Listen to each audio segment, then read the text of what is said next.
लोगों को जो है ना पहले जो तांत्रिक विधि से जो लोग करते थे ना, तो इन लोगों को तंत्र विद्या भी इन लोगों को सिखाना। हाँ, तांत्रिक बहाल कर दीजिए, दवा की जरूरत नहीं पड़ेगी, झाड़ फूक कर देगा, सारा मंत्र मार देगा, एकदम सारा बीमारी का एकदम इलाज हो जाएगा। यूनानी चिकित्सकों की ही बहाली कर दी गई। कुछ भी है यूनानी मेडिसिन, एक भी सिद्धा भी इसके अंतर्गत आते हैं। कहीं कोई सिद्धा का कोई आपको कुछ पता भी चलता है कि कोई है?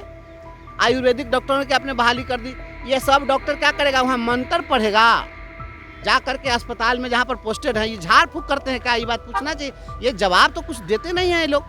होम्योपैथ का चिकित्सक जा करके एलोपैथिक दवा लिख रहा है। अभी ये होम्योपैथ वाली दवा कहाँ है? वो अपनी दवा ढूंढ रहा है। बड़का बड़का आप कलाकार तलवारबाजी करे वाला के बहाल कर दिया, तलवार देने के तक कर्तव्य कहाँ से दिखाएगा? स्वास्थ्य मंत्री को डॉक्टरों की बहाली छोड़कर तांत्रिक बहाल कर देना चाहिए। ये मांग है, ये तंज है एमएलसी बंशीधर बरजवासी का। उन्होंने आयुष चिकित्सकों पर कई गंभीर आरोप लगाए। वहीं दूसरी तरफ सरकार का जो नियम है, सरकारी नियम और सरकार की जो लापरवाही है, उस पर भी आरोप खड़े किए हैं। उन्होंने सरकारी स्वास्थ्य व्यवस्था की पोल खोलकर रख दी। आप ये पूरा वीडियो देखिए। राज्य सरकार लगातार स्वास्थ्य क्षेत्र में बेहतर प्रदर्शन करने, स्वास्थ्य क्षेत्र में सुधार करने का दावा सरकार करती आ रही है।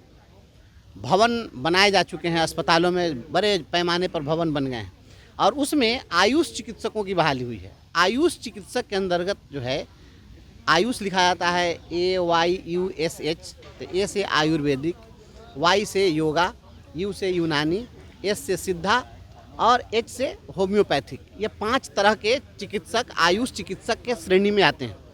तो आपने आयुष चिकित्सकों की बहाली कर दी। PHC में, CHC में आयुष चिकित्सकों की बड़े पैमाने पर बहाली हुई। आप जाइए, आपको डॉक्टर वहाँ पर मिल जाएंगे। और इन चिकित्सकों की आपने बहाली कर दी और वहाँ इनके लिए कोई दवा उपलब्ध नहीं। अब होम्योपैथ का चिकित्सक जा कर के एलोपैथिक दवा लिख रहा है। अभी ये भी मामला आया था कि जो झोला छाप डॉक्टर हैं वो जो है किसी को दवा भी प्रिस्क्राइब नहीं कर सकते हैं। तो झोला छाप डॉक्टर दवा प्रिस्क्राइब नहीं कर सकते हैं, तो होम्योपैथ के डॉक्टर एलोपैथिक दवा कैसे प्रिस्क्राइब कर सकते हैं? हमको ये बता दीजिए। उनको कैसे पता हो? तो एलोपैथिक दवा पढ़े नहीं है, तो फिर एलोपैथिक दवा प्रिस्क्राइब कर रहे हैं।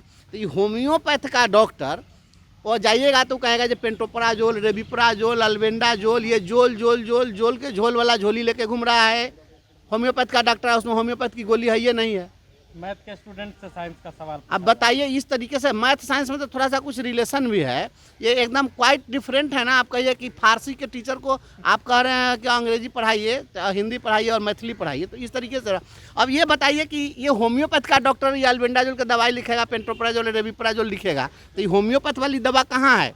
वो अपनी दवा ढूंढ रहा है। बड़का बड़का आप कलाकार तलवारबाजी करे वाला के बहाल कर दिया, तलवार देने के तक कर्तव्य कहाँ से दिखाएगा?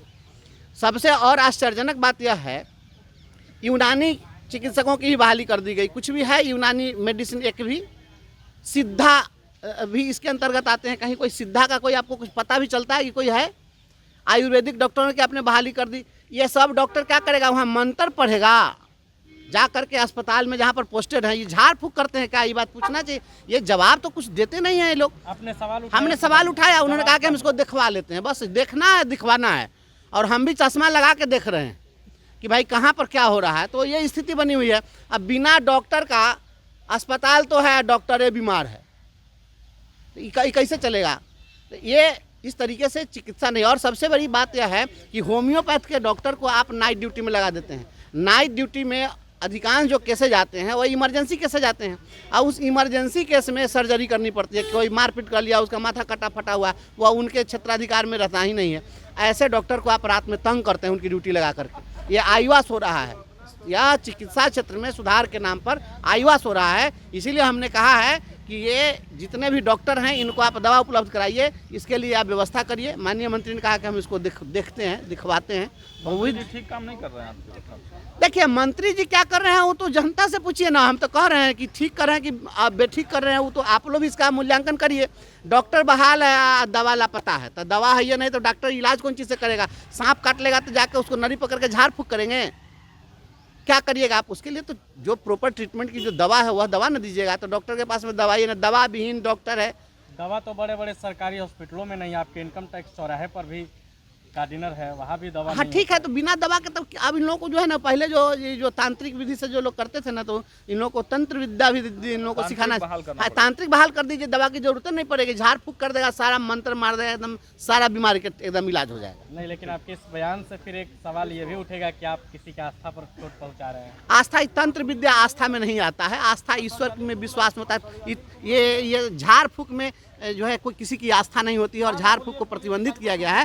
तो मान लीजिए कि दवा नहीं रहेगी तो हम क्या करेंगे? हम तो यही ना कह सकते हैं, जब आदमी हारे को हरि नाम है, जब कहीं डॉक्टर नहीं मिला, किसी को सांप काट ले, आदमी मरता रहे, तो झाड़े फूक करा के कम से कम आत्मसंतोष तो कर लेगा कि कम से कम हम प्रयास किए, नहीं बचा तो नहीं बचा, होना क्या है परिणाम वो तो मालूम है कि मरना ही है, कम से कम आत्मसंतुष्टि के लिए कम से कम झाड़े फूक करवा लेगा। तो झाड़े फूक वाला बहाल कर दीजिए अगर दवाई आप नहीं दे सकते हैं तो। प्रभातखबर.com, विश्वास वही, रफ्तार नहीं।